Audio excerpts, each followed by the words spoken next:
Welcome to the Rex Andrews Show. Glad to have you with us. If you are a first-time listener, welcome to the program. Glad to have you with us. A couple of things we always remind our first-time listeners. Number one, don't forget to subscribe to the program wherever you are getting your copies of this, whether it's online or any of the podcast distribution apps. And then number two, we ask you to stop by the show website, rexandrewsshow.com.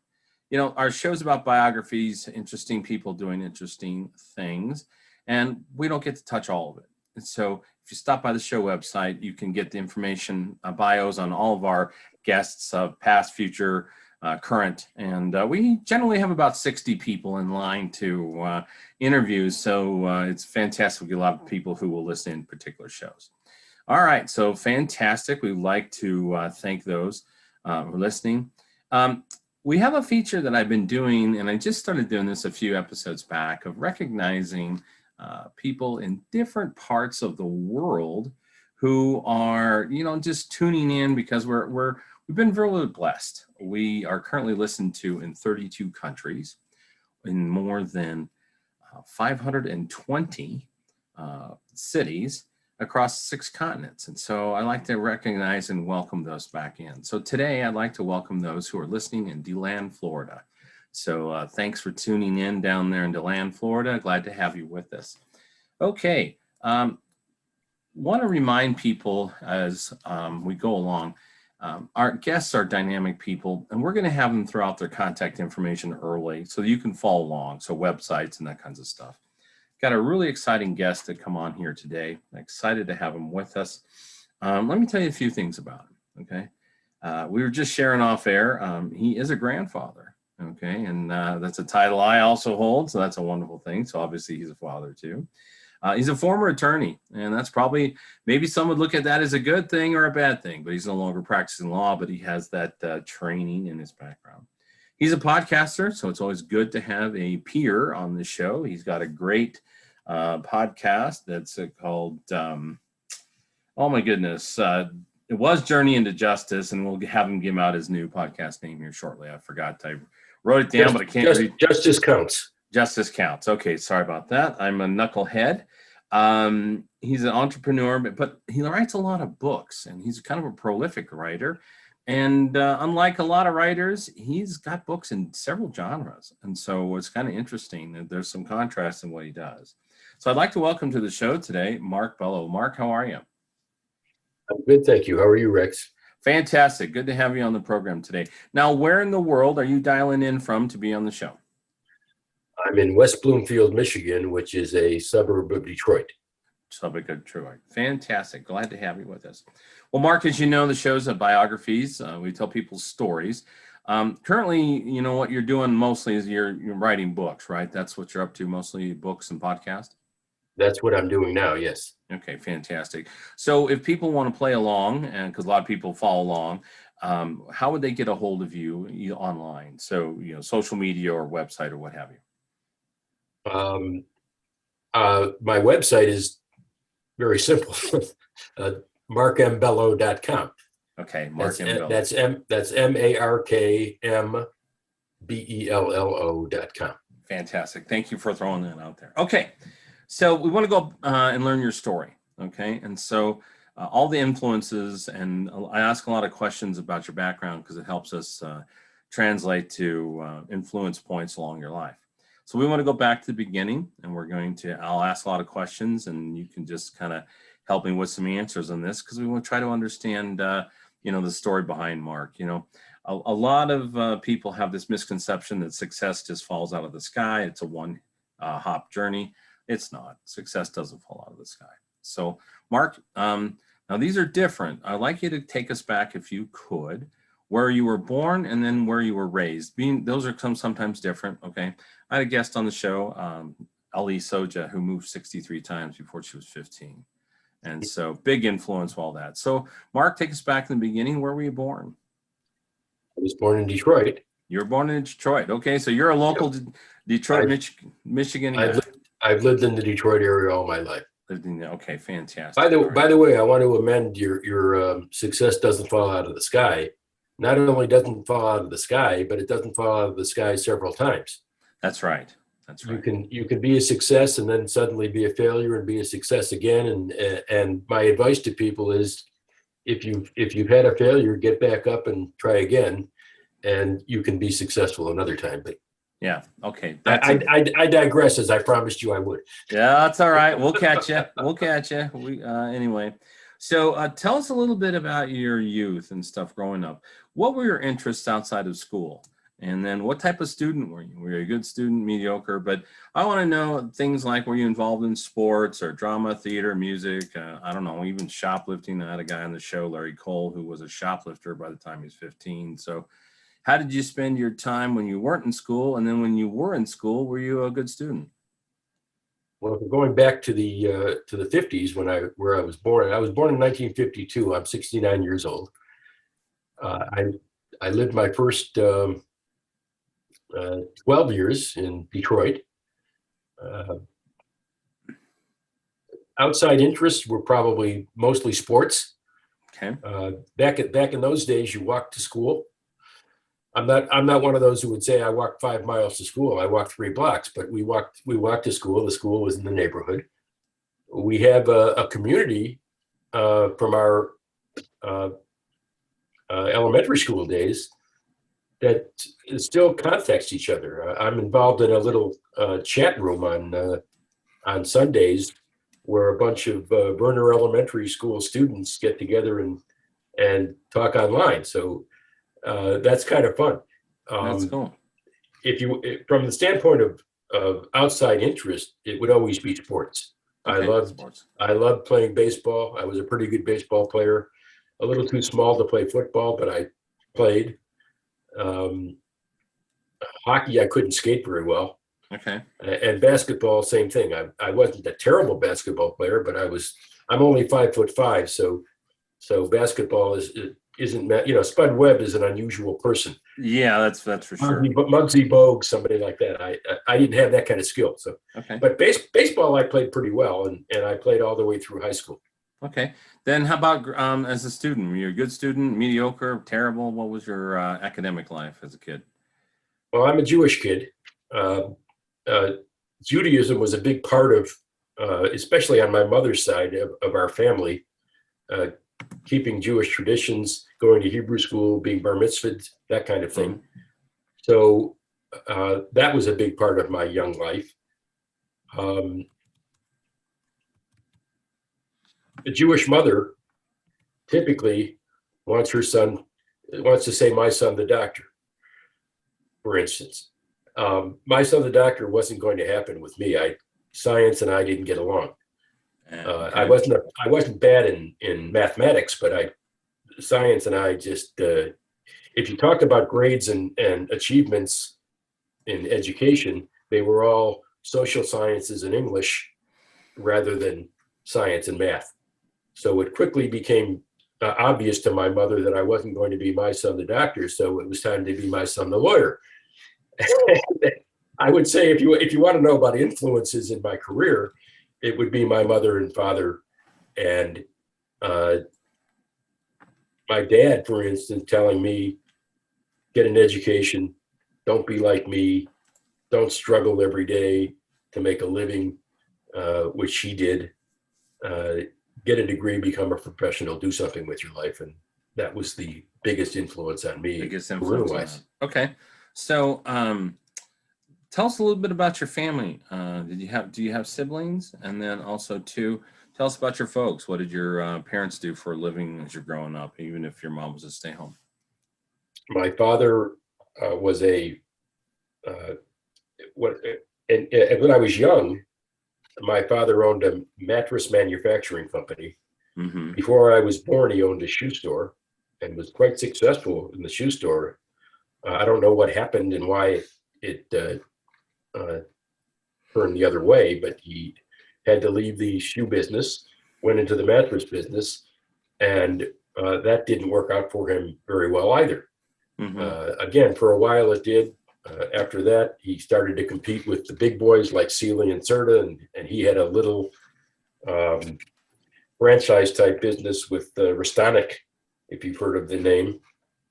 And he manufactured his own mattresses. I remember a funny story about my childhood in school, I remember a show and tell event where my father made a little mattress for me. Mm-hmm. And I brought in an open cut in half mattress and showed people the insides of a mattress and how the coils and the cushions and the inner workings of a mattress all came together to make you comfortable when you're sleeping. And to this day, I still remember how proud I was to show my father's product. Following his mattress business, he became a furniture salesman on the road, and that's what he was for the rest of his life. And he did reasonably well, but it was a brutal, difficult, on the road type of thing all the time. Yeah. And he didn't really like it very much, but he needed to support his family, and that's how he did it. As to siblings, I have a brother, older brother, and a younger sister. Having an older brother is I don't know about you, but it was motivating for me. I wanted to do better. I wanted to be better. I wanted to achieve success beyond what he did. Middle child syndrome, maybe, I don't know. Mm-hmm. But he helped me become who I am. And my sister was my cheerleader. Okay. I'm her baby brother, and everything I did, she cheered me on. Fantastic. Including this novel writing experience. Okay. So a little bit about the dynamics of your family. Now, I've interviewed hundreds of people, and I kind of have three buckets. Okay. The first bucket were the super supportive family, so parents. So they were just at every game and doing everything they could to support you and stuff like that. So there's a kind of the launch pad parents. Then there's a middle bucket. What I say is semi-participatory, means they loved their kids, supported their kids when they could, but they were so busy earning a living, which you just talked about your father doing that they're just sort of semi-participatory. Then the last one is kind of a struggle bucket. And then struggle buckets where there's addiction or dysfunction or abuse or extreme poverty and those types of things. And so it sounds like, and again, people can be all three, and they can have components of all three. Sounds like you're, with your dad's situation, traveling with business, was he just so busy working, to provide for his family that he wasn't as there as you wanted? I wouldn't say that. Not that I remember. Okay. I would say that from a financial standpoint, we never felt that we were not as wealthy as the people down the street. There was always food on the table. Yep. My mother made 3 meals a day. It was a traditional maternal dominated, I would say. My father was a yes dear kind of guy. It was a maternal dominated family, very loving family, and a huge extended family. My mother had 5 siblings. My father had 4. I have cousins up the wazoo. I told you off camera that we had a cousins club, and that cousins club is 90 years old this week. I have extended family, 2nd, 3rd, 4th, 5th cousins all over the country. In fact, in some parts of the world. Some of these cousins, especially on my mother's side, were like extended brothers and sisters to me. We saw them all the time. We spent Saturdays and Jewish holidays with them. Mm-hmm. And to this day, the other day, in fact, we had lunch with my cousins from my father's side of the family, kind of a COVID out. We're tired of COVID. Let's get together. We're all vaccinated. Yeah. By the way, everybody get vaccinated. We're all vaccinated, and we got together and had a nice lunch with about 8, 9 first cousins. I have cousins in their 80s. I have cousins in their 20s. It's incredible. That's fantastic. Fantastic. So after you finished high school, did you go on to college, or what was your next stop then? I went to college at Oakland University in Rochester, Michigan. It used to be a hybrid of Michigan State University, and then it broke off and it was Michigan State Oakland, and then it became Oakland University. Oakland University. That's in Rochester, Michigan, another Detroit suburb. Okay. I majored in English. English. And as you probably know, what you can do with an English degree is perhaps get a journalism master's or something like that. Perhaps get a dual teaching certificate, which I thought about, or you can go to law school. Yeah, exactly. And I decided to go to law school. So where'd you go to law school? I went to law school at Cooley Law School in Lansing, Michigan. Okay. Lansing is the capital of Michigan. It's about 80 miles a little northwest of Detroit. Yeah, fantastic. So when you were studying law, did you have a particular discipline that you were looking to get into after school? You know, there's attorneys in every vein of business out there. So, you know, tax attorney, real estate attorney, business. Was there something you were looking at particular? Well, it's not, there are levels of attorneys. Sure. And, you know, I didn't go to Harvard. Yeah. I went to a small little school in Michigan that in comparison to some geniuses was a relatively easy school to get into. I didn't have tremendous grades in high school or college, or hovered around the 3-point in both. A little better in college than in high school because I took it more seriously. I was more interested in sports and girls in high school. But from the standpoint of the kind of school you go to, that dictates the kind of job you get out of school. The other thing that's important is when you get a job as a lawyer, typically that pigeonholes you into a career. It's very difficult once you've established a reputation as this kind of lawyer or that kind of lawyer, unless you're a sole practitioner or a you know, you hang out your own shingle and do multiple things, you tend to be pigeonholed in the type of work you've done in your first job. You apply for a second job and they ask you what your experience is. And if it's in personal injury, like as mine was, you're not going to get a job in the corporate world. You're not going to get a job in bankruptcy or real estate. You're going to get a job in personal injury. Right. So my first job was as a personal injury lawyer, and that kind of set the tone for who I became in my career. Okay, fantastic.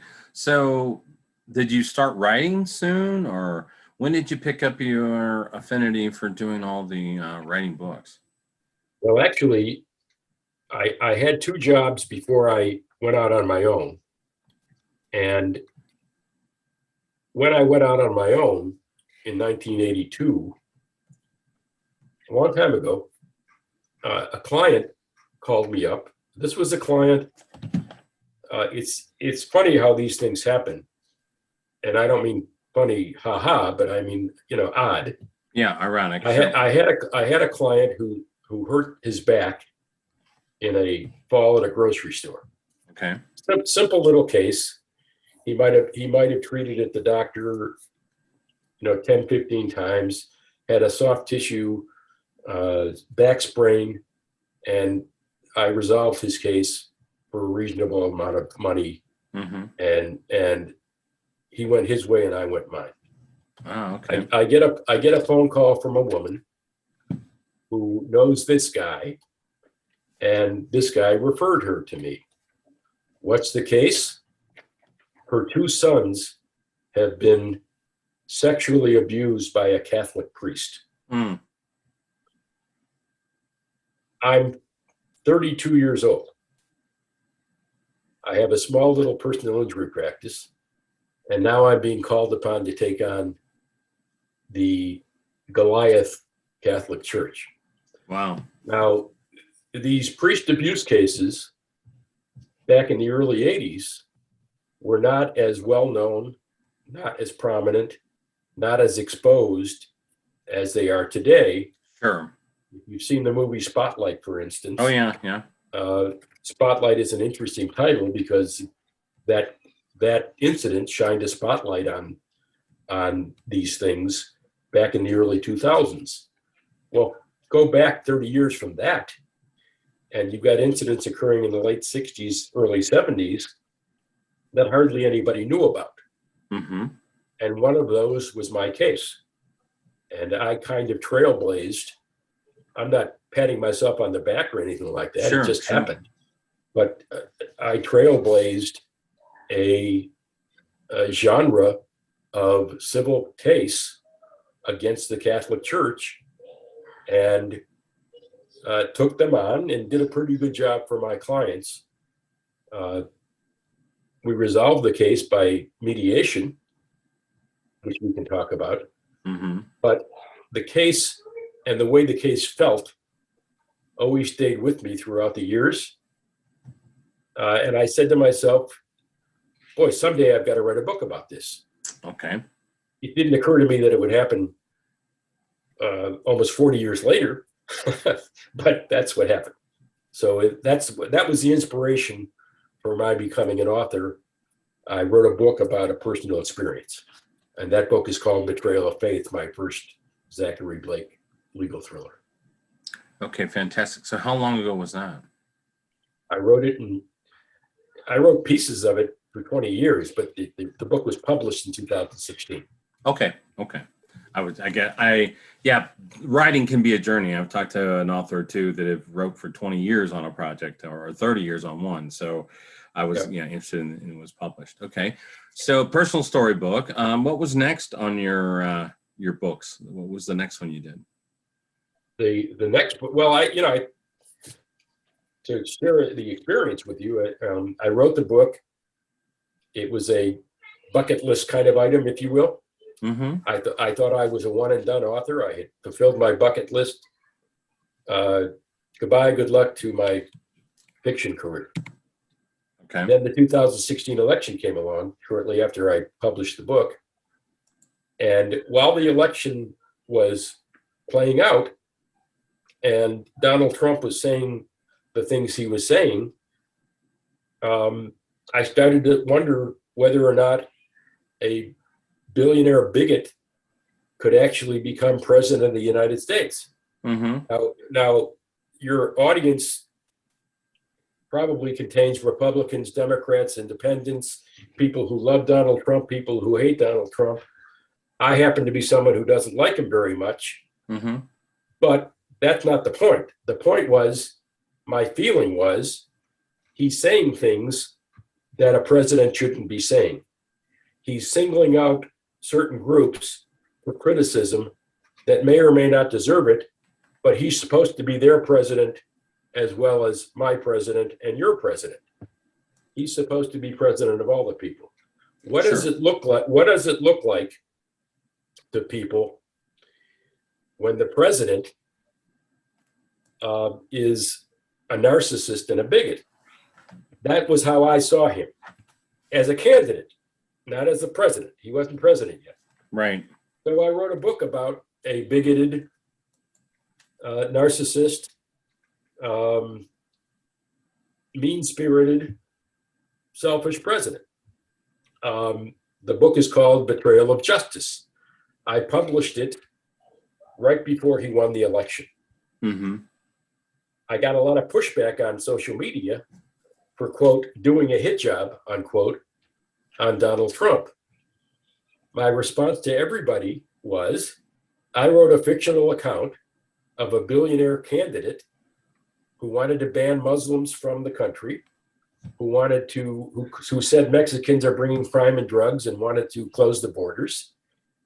If you see a comparison between Donald Trump and the president I created, the fictional president I created, then that's on Trump, not on me.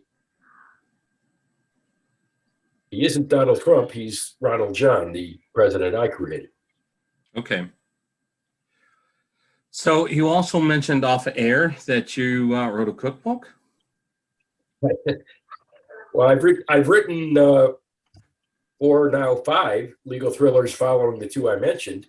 But yes, recently I decided it would be fun.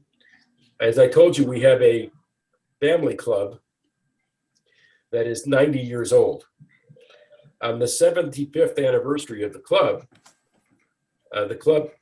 published a little pamphlet of recipes that go back, I don't know, 100 to 120 years in our family, back to Poland, back to Russia, where my families are from.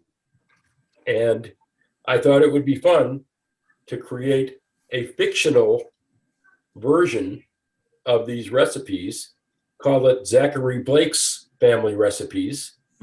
And I've essentially put together those recipes and others in our family and from my friends into a rather fun little cookbook with some shtick from Zachary Blake added on about his fictional family, Uncle Herb and Uncle Joe and cousin Ronnie and so on and so forth, and his experiences with these people. Some true stories about my experiences with these people or their non-fictional counterparts. So I had fun with it, and if you like Jewish food, if you like deli, if you like knishes and blintzes and chicken soup and matzo balls and so on and so forth, you'll enjoy this book and these recipes. Okay, cool. So do you have anything else up your sleeve for the next one? Well, we didn't cover the other four novels, but okay, let's go to those then. Tell us a little bit about your other 4 novels. To answer your first question, yes, I've written a series of children's books that are not published yet. Okay. So that was fun.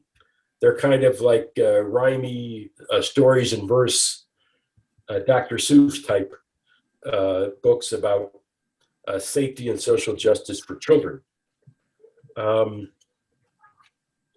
Following Betrayal of Justice, I wrote Betrayal in Blue, which is a white supremacy, thin blue wall story about a cop who chases a white supremacist across city lines up to northern Michigan and gets in trouble when the white supremacist disappears, and the small town cops decide he's the person who killed the white supremacist. They find a body part that they linked to the white supremacist and decide that he's been murdered by Jack Dillon, the large town cop from Dearborn, Michigan. That's what that book is about. Betrayal in Black, my 4th novel, is a traffic stop shooting of an innocent black man by a white cop, and how the criminal and civil justice systems would handle such a case. I wrote it before George Floyd, but it's got some interesting comparisons to how the justice system treats both the victim of a crime like that and the cop. It's not a hit job of any kind. The cop is someone who does not realize he's a racist, feels terrible about what happened, is extremely conflicted about it, as is the police chief in the community, who does everything he can to reform his police department. So from the standpoint of presenting the experiences of the victim, as a lot of these stories are doing, I've also taken the other approach, taken some time to explore the motives and inner thinkings of the perpetrator and tell their story as well. So that's Betrayal in Black. The book that follows Betrayal in Black is Betrayal High, which is about a school shooting, gun control, illegal gun sales, the ability to get guns on the black market, and corporate greed. It's also about bullying. The child who commits the crime is a horrifically bullied outsider who never fit into the in crowd. And I tell his story as sympathetically as I can for someone who has murdered 9 kids. So it's an interesting story of how these things, again, similar to Betrayal in Black, how these things would be resolved both in the civil and criminal justice systems. The next book is Supreme Betrayal, which models the Kavanaugh hearings.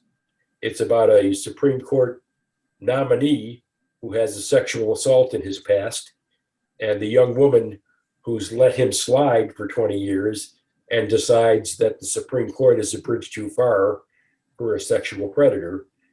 It's kind of a Me Too story and a story of speaking truth to power.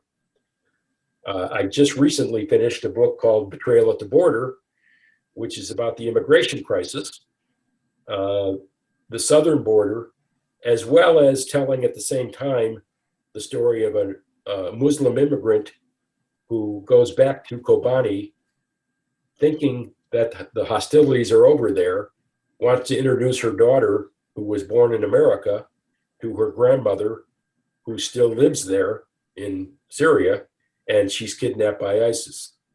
So the story goes back and forth from this Syrian experience story to the southern border story, where a young family, illegal, the Syrian family, by the way, is legal. The South American family is illegal. Their plant gets raided, and the family is separated, and the children are placed in a detention center. So the book goes back and forth between the two stories, and it was kind of interesting to write. As you can see, I write about topics that are kind of ripped from the headlines. They're not nonfiction; they are fictional accounts. But from the standpoint of somebody who's been in a law practice for 40 some odd years, they basically try to let the public know how the civil and criminal justice systems might handle situations like this, and how we as a society might, from a social justice standpoint, handle them better than sometimes they are handled in real life. Yeah, as the son of a police officer, I want to go back to your Betrayal in Black. Okay. So did your victim, was he or she, did they pay attention to were they obeying the law, or were they just shot out of no reason? Because about most of those cases, someone's not obeying what the police officer asked them to do. It's an interesting story. I'm glad you asked that question. The answer is sort of. I don't make him completely innocent. He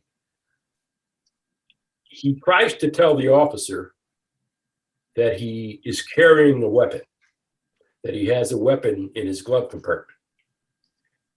And the officer is giving him commands that he is not exactly following. The problem is, this book does not bash police officers. Mm-hmm. I've been accused of that. There are some racist accusations on social media about some posts that I've made, and I'll get to that in a second. But the book is not a hit job, if you will, on cops. It's a very sympathetic viewpoint of what a cop goes through and what a police department goes through when an incident like this happens, especially when they're very well intentioned. What happens here is the cop panics, as some cops might do in a situation where the citizen says he has a gun.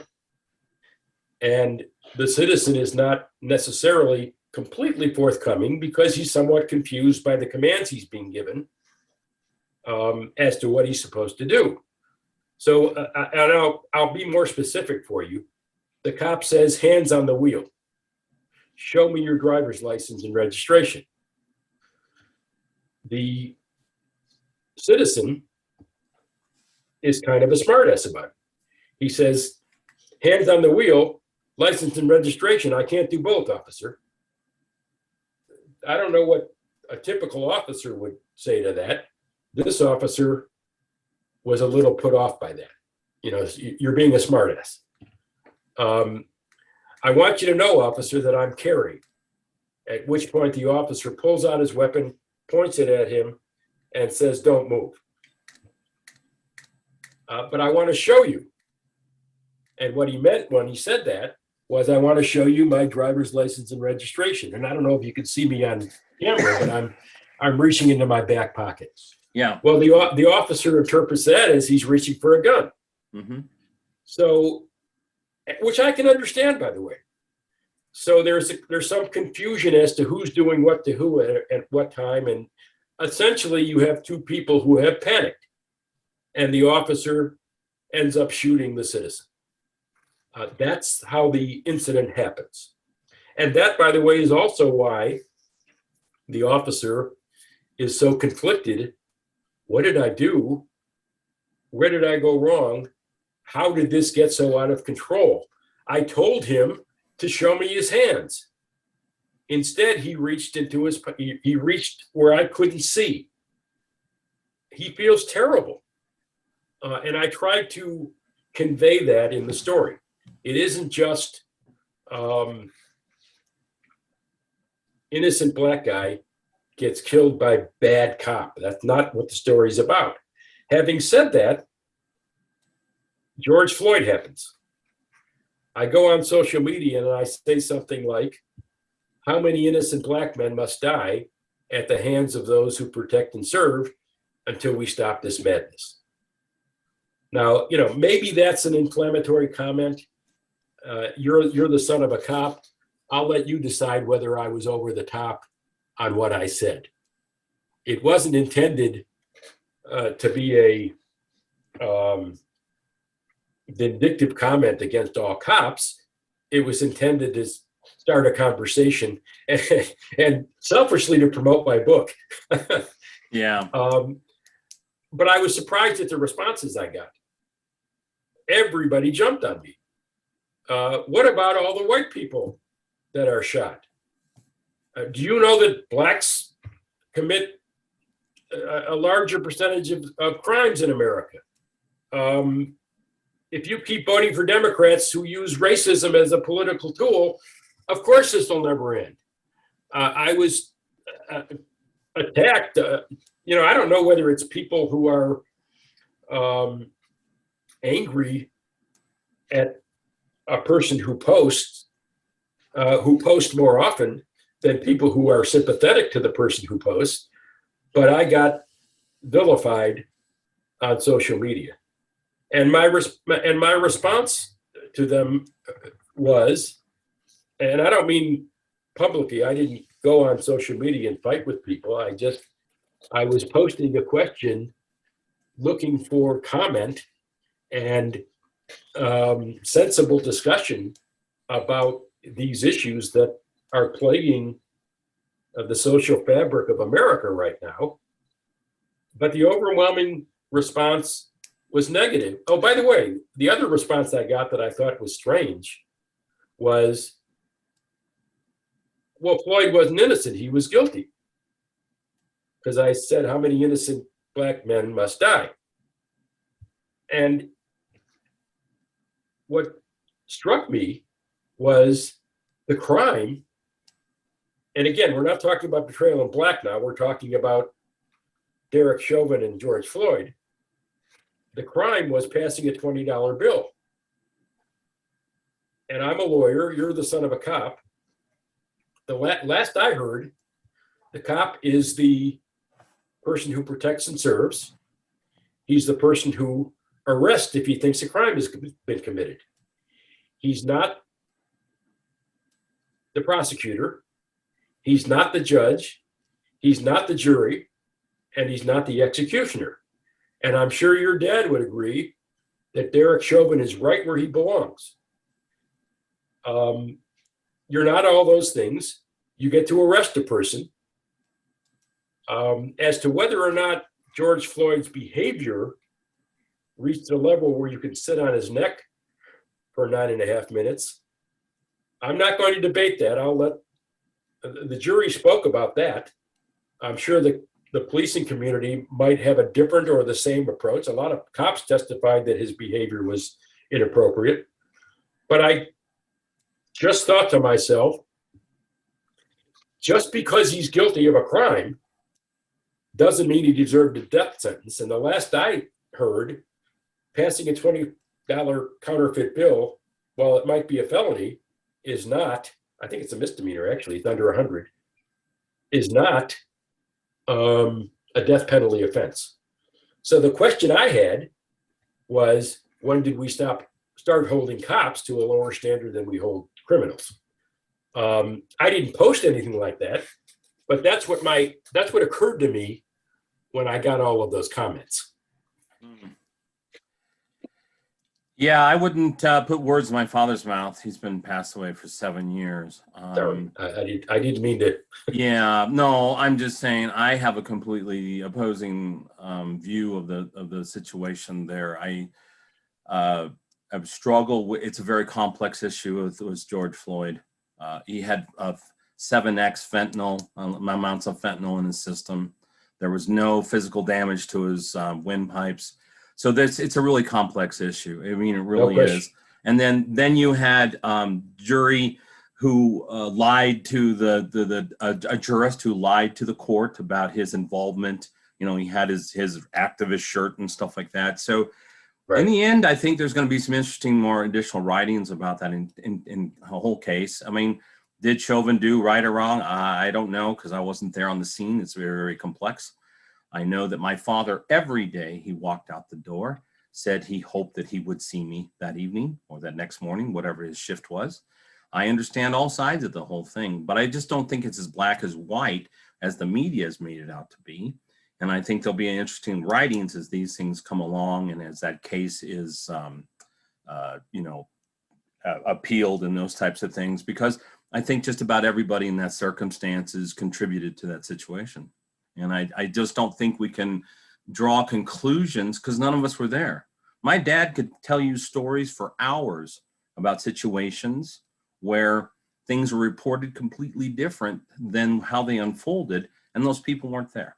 And so, you know, it's an interesting thing, but I mean, it's an interesting novel that you've written about that, because I think there's, one of the things we struggle with in our current cultures is we don't have a balanced media. We don't have media that speaks the truth.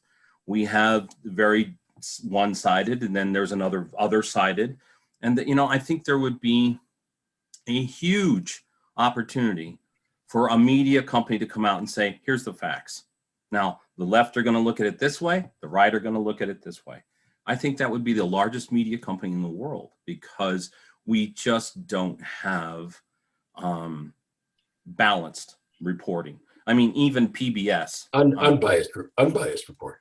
What's that? Unbiased report. Unbiased report. Yeah, we just don't.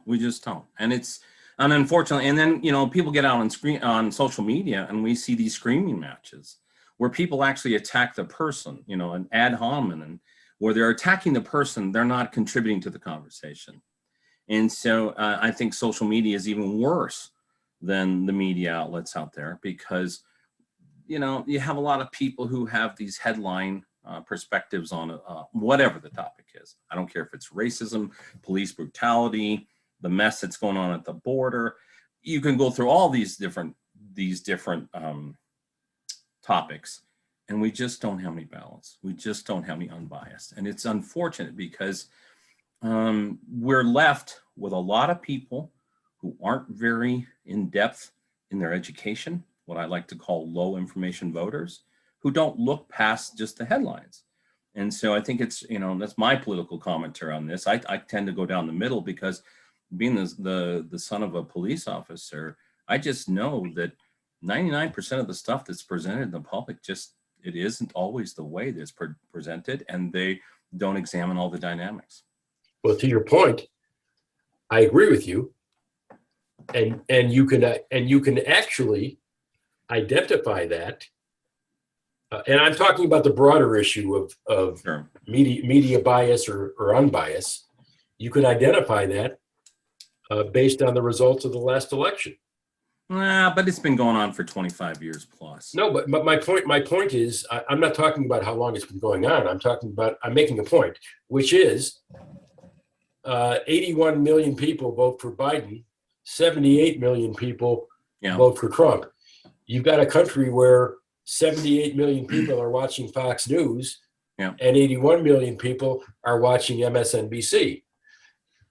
It's pretty obvious to me. Now, again, Trump is an interesting figure. I don't think that there's a Republican-Democrat definition for him. I think a lot of Republicans didn't like him and voted the other way. I'm not going to ask you what your feelings are about Trump, but I've already expressed mine. Yeah. But that's beside the point. The point I'm making is those people, those 78 million, are real Americans. Sure. who got their biased version of the news from the right or from Fox News, because I don't even think this is a right wing, left wing issue. I think this is a Trump or no Trump issue. You know what I mean? Because a lot of things he does and believes in aren't right wing issues. Having said that, I agree with what you said. I think reporting is biased. But and we're not just talking about George Floyd. We're talking about Jacob Blake and Rashad Brooks and Philando Castile or how about Hillary and her Clinton and erasing I agree. Yeah, there's a lot of stuff that doesn't add up. I agree, but we're talking about betrayal in black, and my point isn't to vilify cops for those incidents. Mm-hmm. My point is to agree with what your point, which is all we see is a snippet of this young man being shot. What led up to that event? In Rashad Brooks' case, for instance, he tased a cop. Yeah. I don't know how many cops get tased and don't pull out some weapon and retaliate. Yeah. I don't know that tasing a cop is enough to justify being shot to death. I'll leave that to the cops. But no charges were brought to a cop for doing that. But my point is that in the Chauvin case, the case went to a jury. He had an attorney. The state had an attorney. The jury heard all of the evidence, talked to the witnesses, saw the video, and they made a decision. I think that case speaks to a whole different level of behavior beyond the other cases that you're talking about. That's just my opinion. I know you have a contrary view, which I respect, but I think that case dealt with behavior that was a step beyond a sudden reaction to I would agree. A criminal incident. It'll be interesting because I don't think that's all settled. I just don't see it being settled. I mean, it'll be interesting to see. I mean, there are so many issues, and I don't want to turn our interview into that particular debate. I struggle as the son of an officer because my dad told me about weapons and police. He would say, Rex, if you're going to aim a weapon at a police officer, whether it's a knife, a gun, a bat, you better make sure you're accurate because just remember, he spends a lot of time at the range with his weapon. And so that's just, it was a lesson for us to, hey, obey and live kind of thing. So, I agree. I agree for more than one reason. It's pretty stupid to aim a weapon of any kind at someone who's trained to carry one.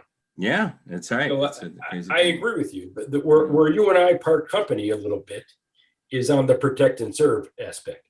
I think a cop has the duty, more so than the citizen, to do everything in his power to not allow an incident like these that we talked about to escalate into someone's death. The difference between these sudden panic situations, even for a cop, maybe the cop was wrong, but not necessarily criminally wrong. Mm-hmm. The difference between those and Derek Chauvin, who's got a bunch of citizens standing in the background saying, get off of him, get off of him, get off of him. And he arrogantly sits on the guy's neck until he's dead. That was almost torture. Now, again, I'm not Chauvin. I'm not feeling what's beneath me, moving and flailing about and what have you. Mm-hmm. I'll grant you that. But boy, that video speaks volumes about who he is. And that bothered me a lot, much more than the kinds of incidents that, for instance, Betrayal in Black portrays. Yeah. Because that cop acted out of panic, felt terribly guilty about what he did. And I'll spoiler alert, everybody put your hands over your ears. Yeah. He ends up committing suicide over the guilt that he feels. No. So it's absolutely not. In fact, I'd like you to read the book. Call me, email me, and I'll come back and we'll talk about your experience with the book. No, I'd love to do that. It's not a hit job, that's for sure. I tend to be very objective, and one data point, going back to just one last point on this Chauvin and the George Floyd case. How does everybody dismiss 7 times the amount of fentanyl that would kill you? I mean, how do people dismiss that? Now, certainly, okay, he's got his knee on the back of his neck for 8 + 9 minutes, whatever the time frame was. I don't bear that. But how does anybody? 39 seconds. Okay, but how does anybody discount 7x fentanyl levels that could have caused him a heart attack under the other stress? How does anybody discount that? Right. That's a data point I have a hard time with, whether you're the jury or someone who's a layperson or someone who just poke around on social media. Well, I can answer that question for you. Okay. There's something in the law called the eggshell skull theory. Mm-hmm.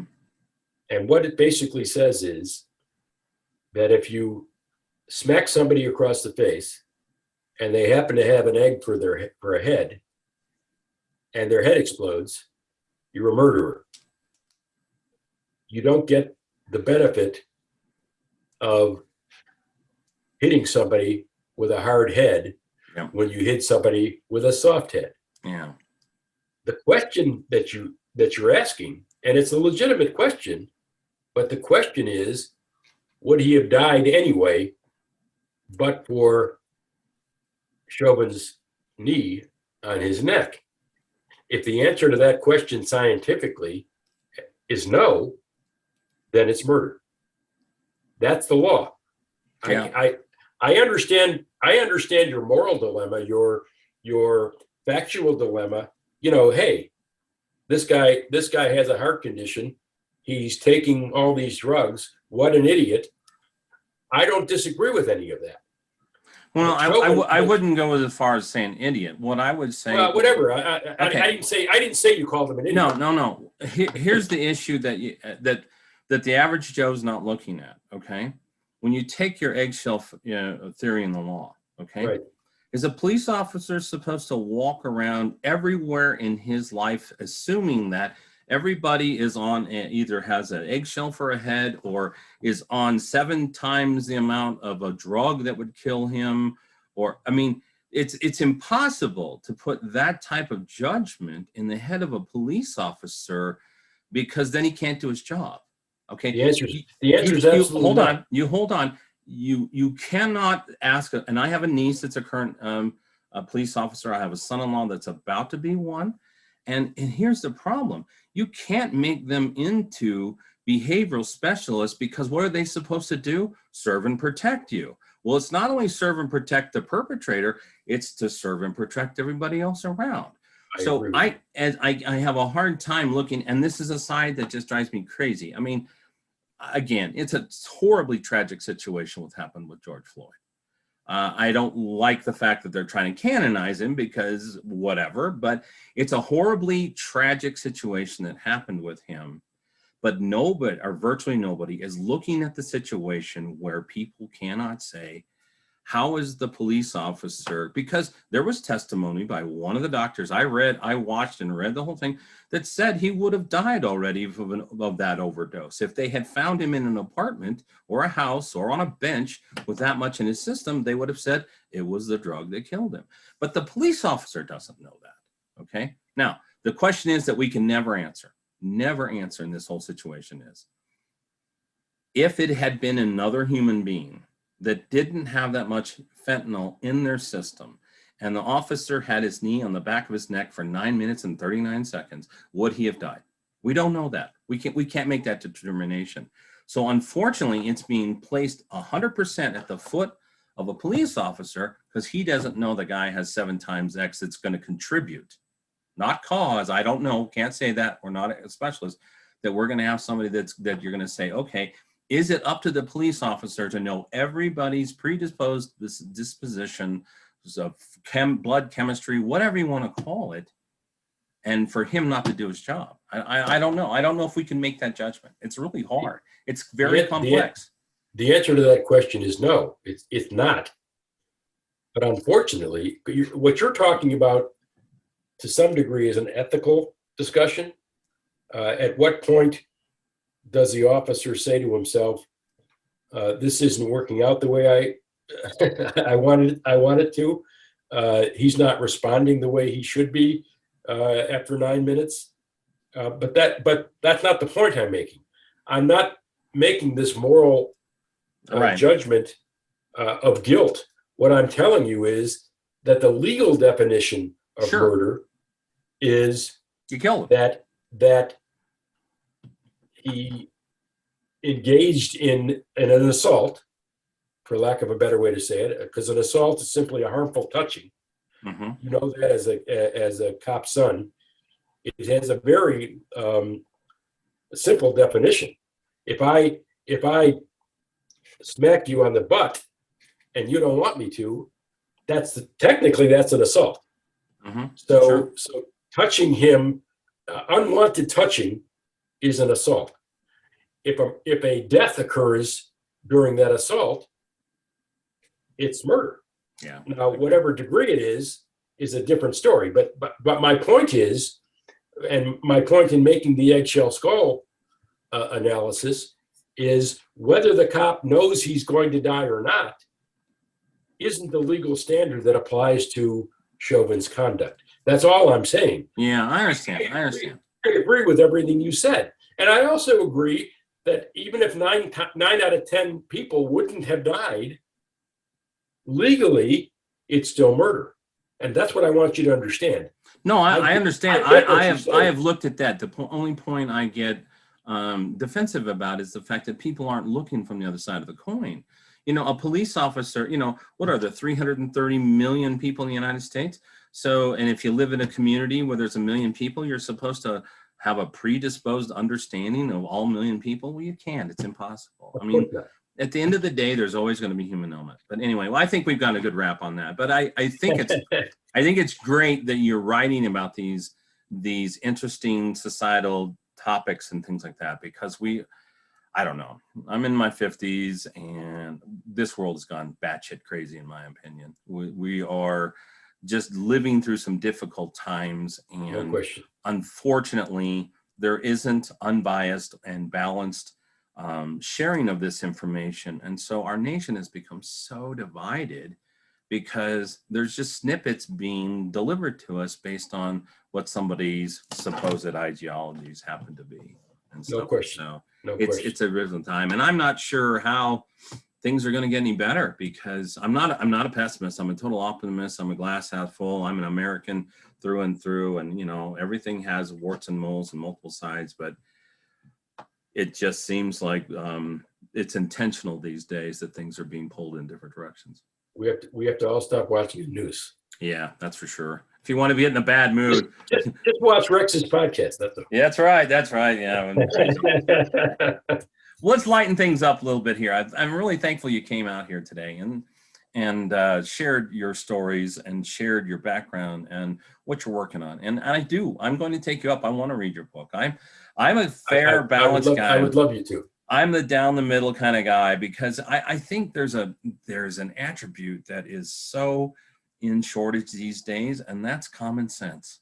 You know, we get so riled up on stuff, and the media wants to make you think like common sense is extinct, and that's on my website, but it's not. I mean, we have more in common than we have in separation, and I just think if the world were to apply a little more common sense.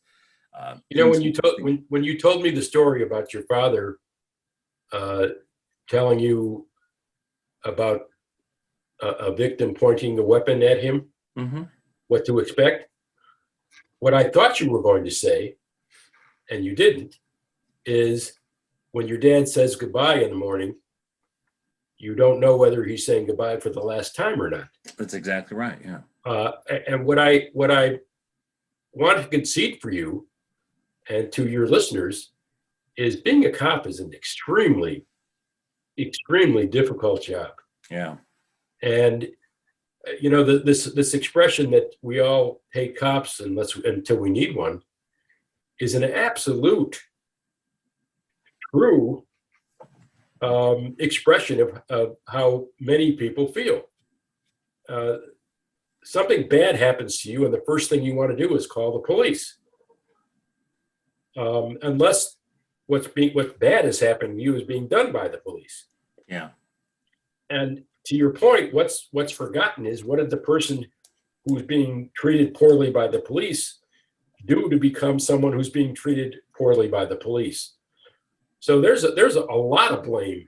Yeah, there's a lot of issues, and as someone knows a tiny bit about the law, yes, there are prosecutors who would argue that okay, this or that if someone has something that they've done wrong, so let's say they're a convicted felon or something like that, that doesn't mean their life hasn't changed, and so I have a hard time. I'm a pretty forgiving person, and I think a lot of people are. I don't believe that any criminal history prior to an event is relevant because we're talking about that event. Because you don't know if the person's had a change of heart and they're changed of life or they've done a 180 in their life. And so I don't like to add those things up because yes, there's a lot of behaviors that people can't and won't and don't change. But I also believe that I believe in redemption. I believe there's an opportunity that most people can have change if they desire to. And I shouldn't add that on. So if you look at these cases like the George, I mean, a lot of people went crazy with this of, oh, he's a career criminal. Okay, well, but did that matter at that moment in time? It did not. Okay, so yeah, I don't believe that's the other side of this discussion. Yeah. The fact that you're a criminal or have a criminal past doesn't necessarily justify the mistreatment that you experience in this incident.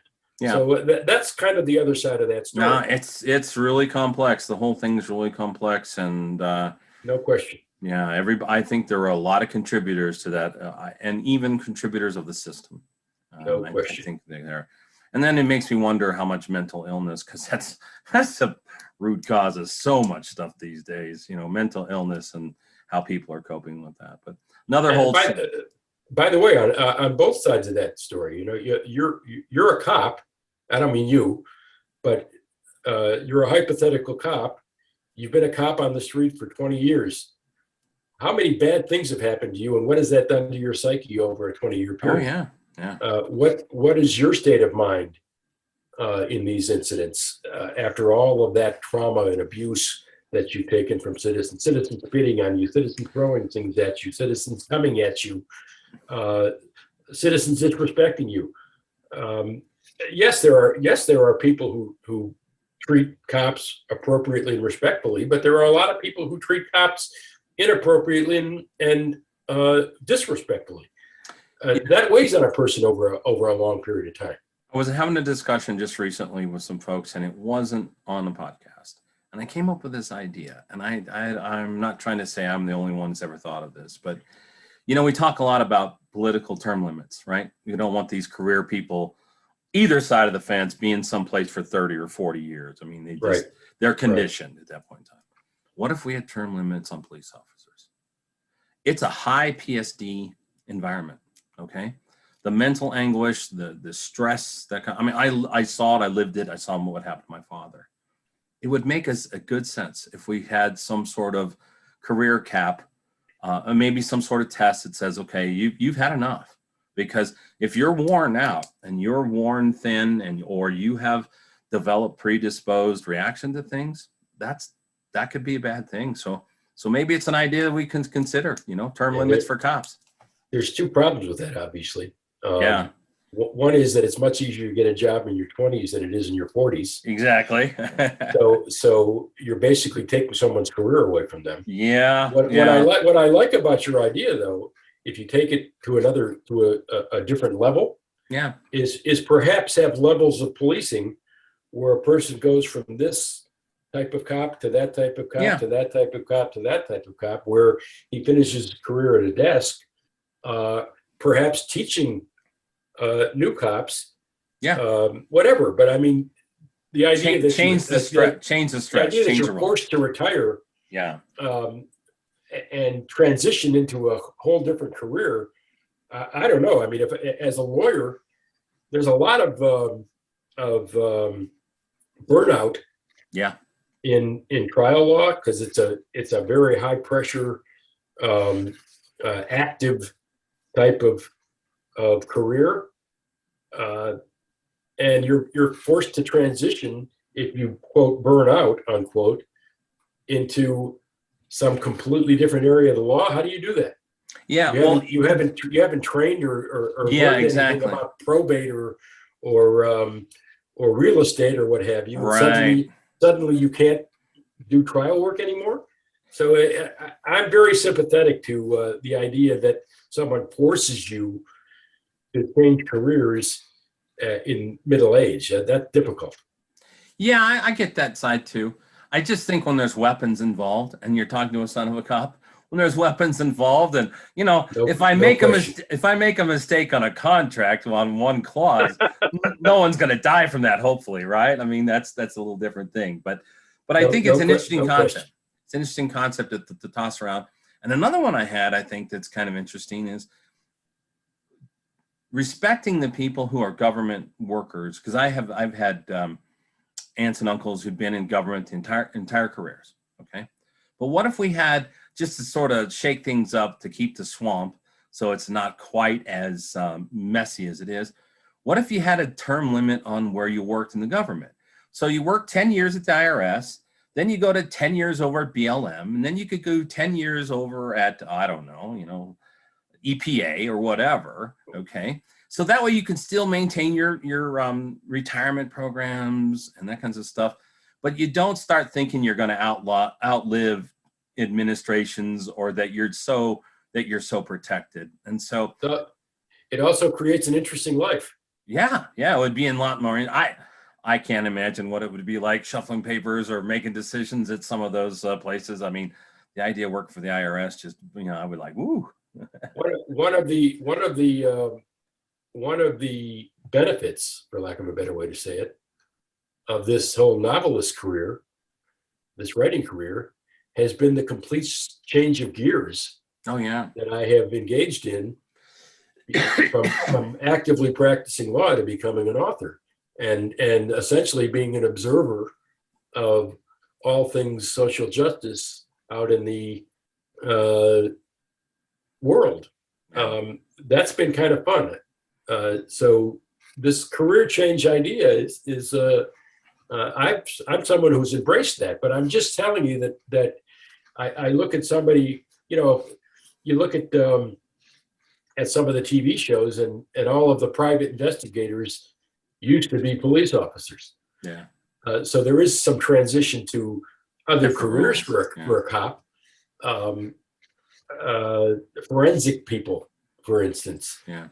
There's transitions that can be made, but I just think it's extremely difficult to ask somebody to automatically, for no reason, in some cases, change careers. We're in the United States. We like our freedoms, and we don't want to be told what to do, and our rights and stuff. Absolutely. So. Well, listen, Sometimes too much. Sometimes too yeah, much. probably a little too much sometimes. Well, let's go to my last question here. And again, I'm thankful for the conversation we've had today. It's always good to have conversation. You know, we don't always have to agree eye to eye on things, but it's always good to look at things and try to help others understand different perspectives or viewpoints or just discuss. But Absolutely. my last question's a little less heavy. So, you know, we have in the United States or Western culture, we have, in fact, I have interviewed the bucket list guy. Okay. His name is Trav Bell. We have this concept of a bucket list. All right. Things we want to do before our time is done. Now, Right. in the universe, as you know, there's an opposite of everything. And so there's a different list of things that we don't have any interest in or don't want to do again. Now, that list rhymes with bucket and starts with an F. Well, my family shows, I'm not going to say that. So what might be an item or two on Mark's F it list, you know, things you don't want to do? Now, I'll give you a couple ideas from mine, okay? I'm never going to have a collection of pet snakes. Okay, I'm just You're never going to have a what? I'm sorry. a collection of pet snakes. Okay. I'm not going to eat monkey brains again. I have no interest in sardines or caviar. Not going back to Mexico City for business trips. I had a horrible experience with that one. And the worst one for me, I actually did an episode on this, was I will never do a Lakota Sioux sweat lodge again. The concept of excessive heat, humidity, drumming, chanting, and a slice of nudity, I'm not going to do that again. So what might be an item or two that's on Mark's F it list? Things you just don't want to do or have no interest. That's a tough question to answer. Yeah, it's a little bit of out of left field because I'll tell you this, Mark, the next time someone asks you about a bucket list, you're going to remember this conversation. I will never eat a tomato. Okay, that's a new one. All right, fair enough. Now, it's funny. I enjoy tomato products, but I hate tomatoes. I'm talking about a fresh tomato. I've seen people eat tomatoes like they eat a peach. Yeah. I hate tomatoes. So my mother would do that. My mother would just pick up a tomato and eat it. Yeah. Spaghetti with tomato sauce all day long. Yeah. Marinara sauce all day long, but tomato, I will never eat a tomato. That's awesome. I will never eat a piece of liver, but I like chopped liver. Chopped liver is probably one of the recipes in my book, my cookbook. That's funny. It's kind of a Jewish delicacy. I don't think it's restricted to Judaism, but almost every large Jewish holiday meal features the appetizer of chopped liver. Things I won't do that don't involve food. You've stumped me, Rex. Well, okay, I'll make you a deal. We're gonna I'll never practice law again. Okay, that's fair. That I won't do. Okay, so now you're gonna have some time to think about it. I'm gonna get a hold of your book. We're gonna get in touch with you, get a copy of your book. I'm gonna read your book. I'm gonna have you back, and then you're gonna get another ask of the F it list and see if you've thought of anything in between. Well, those never practicing law again is probably an interesting. That's a whole conversation in itself. Right. I'll never be a police officer. Yeah, that's a tough one too. Mark, thank you for. To your point, I'll never carry a gun. Guns scare me. Weapons scare me. I don't see myself, unless I'm defending myself, ever picking up a weapon and attempting to harm someone. Yeah. Things like that. I'm a peaceful guy. Peaceful guy. Well, I love what you're doing. Love your work. Can't wait to read your book, and then we'll get you back on. And it's been a lot of fun today having a conversation. I can tell you're a deep thinker and observer, and being an author, I appreciate what you're doing. So, folks, until next time, we will get Mark back because we're going to finish some of these conversations. Hey, Rex, can I make one more point? Yeah, absolutely. The website, markbello.com, has a free novella. I think I mentioned at the beginning, Zachary Blake is being bar mitzvahed, and he tells the story of his grandfather's Holocaust experience. and escape from Auschwitz. If I didn't mention it, I just did. Okay, fantastic. No, you hadn't mentioned it. But that novella is free on my website for anybody who wants to leave an email. So Fantastic. I wanted to throw that out there. Okay. Thanks everyone for tuning in. Don't forget to hit Mark's website. So it's markmbello, BELLO.com. Also to stop by the show website and rexandrewshow.com. Get further information on all of our guests. So it's been a great conversation today. Glad you tuned in to listen, folks. And we'll say what we say every time until the next episode. Be safe, but be bold and make it a great day.